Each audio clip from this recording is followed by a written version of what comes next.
Hey everybody, James Rober here, and I wanted to come on here just for a few minutes. I'm getting ready to head to the YMCA. I'm in the parking lot, and I just wanted to come on here and say a little something. So there's a lot going on in the church, including my hair. I'm having a bad hair day. Anyway, there's a lot going on in the church, and there's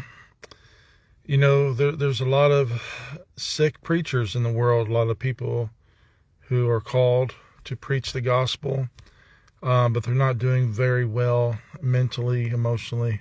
And then we find out about it. We find out that they've been that way for a very long time, and there are victims, and it's disheartening, it's discouraging, it's disillusioning, it's a lot of things. It's disappointing. But I kind of wonder, like, how does this happen? Like, how do good people end up doing so bad things, all the while giving a kind of disguise, an appearance that everything is good, and they're even preaching against, in some cases, the very things that they're doing. And I think part of the problem is that I don't think that there's a good structure for mental health support, especially those in the clergy, pastors, ministers. I don't think that there's a good place, safe place where they always feel like they can go.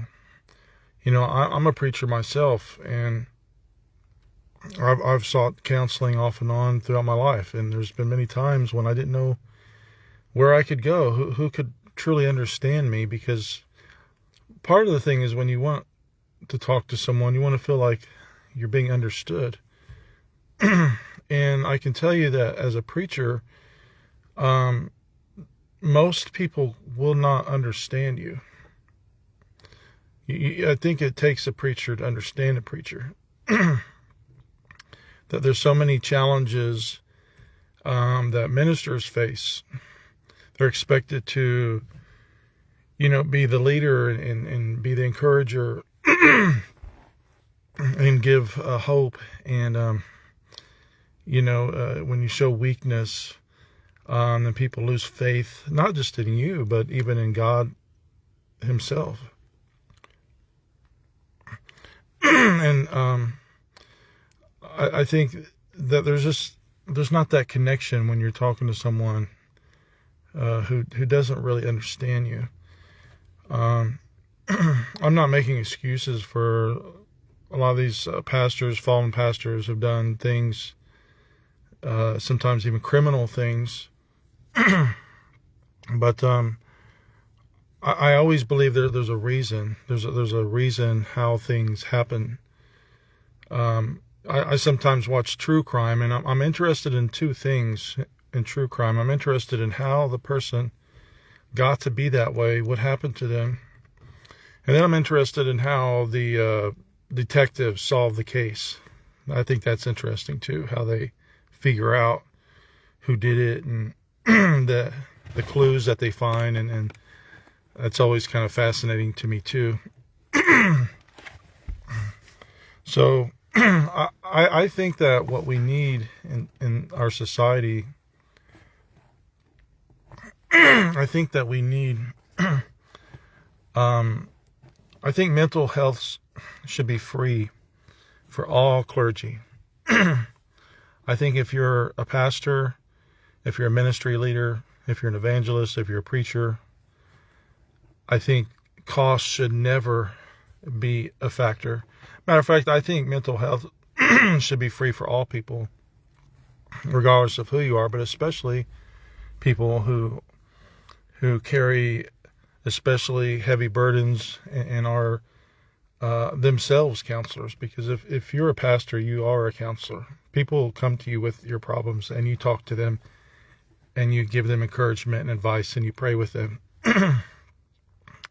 And so I think that we need more of a structure for that in society. I think there needs to be more of a safe place where pastors, ministers can go and they can feel understood. You know, most pastors don't make a whole lot of money. Matter of fact, most pastors are bivocational, which means they make so little money, or most of the time no money, from what they do, that they have to go do something else on the side to make money. And that adds extra pressure, because now you got two jobs, but you're only getting paid for one.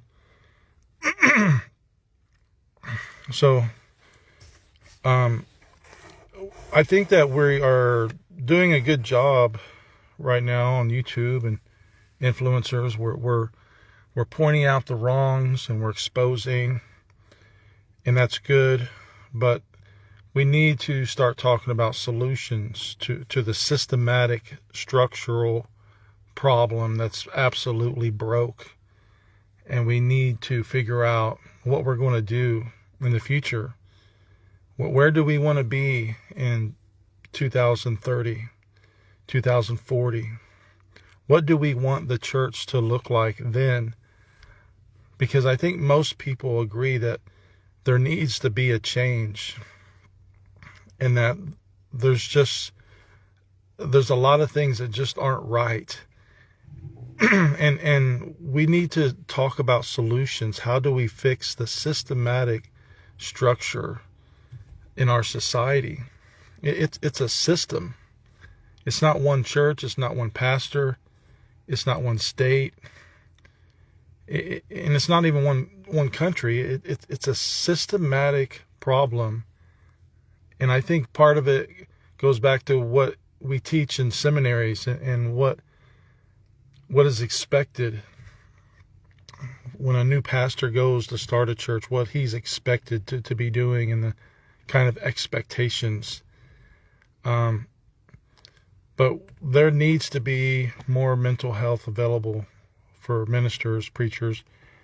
And I would love to see what you might have to say about this. Please comment below and share your thoughts, your comments. But I'm going to go try to get me a workout. And I think that's another thing too that would help if gyms offered free memberships for clergy and pastors and ministers. Anything that would help them. Why not? Because they're needed. We don't want them all to fall, right? We don't want all pastors to fall, right? God bless you. Talk to you later. Bye.